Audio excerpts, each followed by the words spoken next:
Hello, everybody, and welcome back to this week's edition of the Cavalier Roundtable. To my left, we have Ryan Chybinski. To my right, we have Jake Rader and Sam Taddei. And, guys, the men's soccer team, what a turnaround they have had in their season, and a lot of it thanks to the young freshman Brian Sharkey. Absolutely. I mean, they played on the 8th of October, 7-1 victory. I mean, that's a game for the ages. Sharkey played well in that game, along with Duddy coming off the bench. And these Cavaliers really are battling through some injuries right now, and they're starting to incorporate a lot more freshmen and a lot younger guys into the starting lineup, and they're really starting to gel right now compared to where they started the season.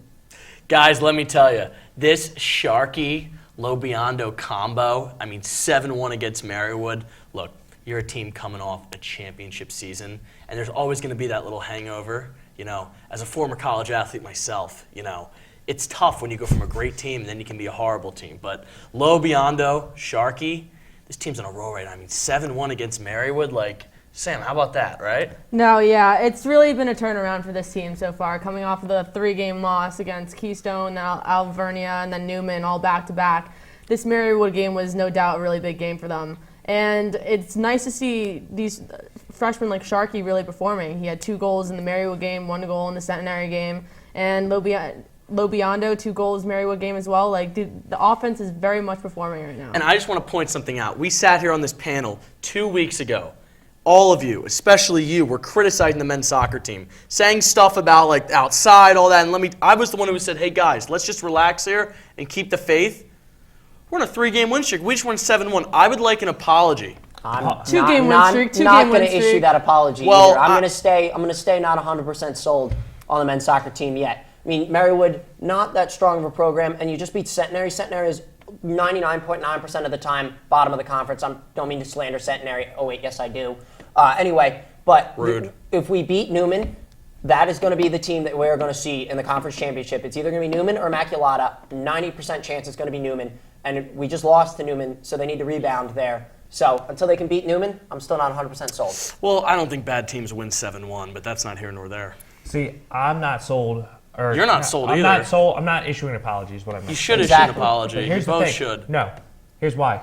I believe it was us who got the soccer team back on the track. They might have just watched this and decided that, hey, we need to get better. And no, I've just had confidence in my dogs. Yeah, well, confidence is good, and sometimes confidence comes back to bite you in the butt. We'll see what happens. They still got games to play, and we'll see what happens. Sam, what do you think? Not completely sold yet, but I like the track that this team is going on right now. Their momentum is up. Hopefully they can keep playing the way that they're playing right now. The Newman game, I honestly think that was a very rough loss for them. Do I think that they should have won that game? 100%. They played down that game, so next time they play Newman, they just got to keep the momentum up and play like they've been playing. Will I be getting an apology from you? No. If they win the conference title. If they win the conference title again, no, I will issue you an apology. If they beat Newman, you better come in here and bend the knee to me. I am not bending the knee, but I will say I'm sorry. Deal?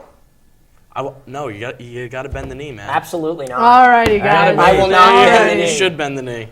Anyways, new topic. So field hockey, they started out red hot. They had a big win over Manhattanville, and then they came in at home against St. Mary's. They lost in a tough 1-0 game with a late goal from St. Mary's. How do you think this is really going to affect their season?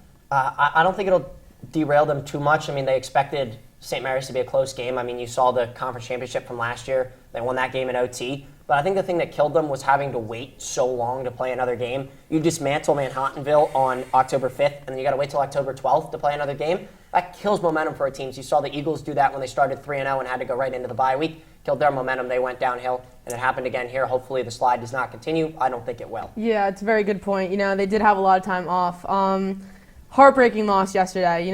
St. Mary's, that's their competition. It's obviously, in this conference right now, Cabrini versus St. Mary's, and that's what the championship's most likely going to be. But we know that this team has all that it takes to beat St. Mary's. Same situation as last year. St. Mary's was predicted to win the whole entire thing, and Cabrini came into that conference championship, and we worked our butt off to win. So, honestly, hoping that this game gives Cabrini the momentum and fuel to really come back and Sam, I'm beat going to be them. honest. That little pump up right there has me ready to run right through a brick wall. So if I'm the field hockey team listening to this, I'm getting fired up. But here's what I will say though: great teams, they can have a little bit of a hangover. Like I said about men's soccer. Now field hockey didn't. Now it's different, obviously different sports. Like I'm not going to sit here and compare field hockey to NFL football. But what I will say is though, the team started off hot, and at the end of the day, they're still 8-4. It's a long season to go, and 4 games above 500, and they've proven that they're a great team all year long with good goaltending and solid attack. So we should feel optimistic, and we should feel fine about women's field hockey. Well, here's the thing. You got to beat the best to be the best. So if St. Mary's is the best and you want to somehow be the best and you want to win the Yeah, I agree conference, with that. you have to beat them early on. You have to make that early conference statement. You can't start the conference off 1-1. I understand you're going against the best, if not one of the best teams in field hockey on the East Coast as a whole. Yeah, I agree and disagree with that. You know, it's a good thing for us to start off strong with the conference, but I think this loss was needed for them to really show them that what they need to work on and to pump them up for the championship and to come back at them harder. Another thing you got to think about too is with this loss, St. Mary's, if they wind up with the same conference record, will most likely wind up with the tiebreaker because they beat the Cavaliers. So St. Mary's will most likely be the number 1 seed in the conference. Cavaliers probably 2. So that means if we wind up making it to the championship, we're going to have to go back to St. Mary's and beat them on their own home turf again for a second time. So it'll be interesting to see if they can, play as well as they did last night, even though they lost on the road as well. And that is going to be all the time we have here on the Cavalier Sports Roundtable. My name has been Matt Rutherford. Thanks to Ryan, Jake, and then Sam for joining me along here. And everybody here at House 67 Productions. We'll catch you guys next time.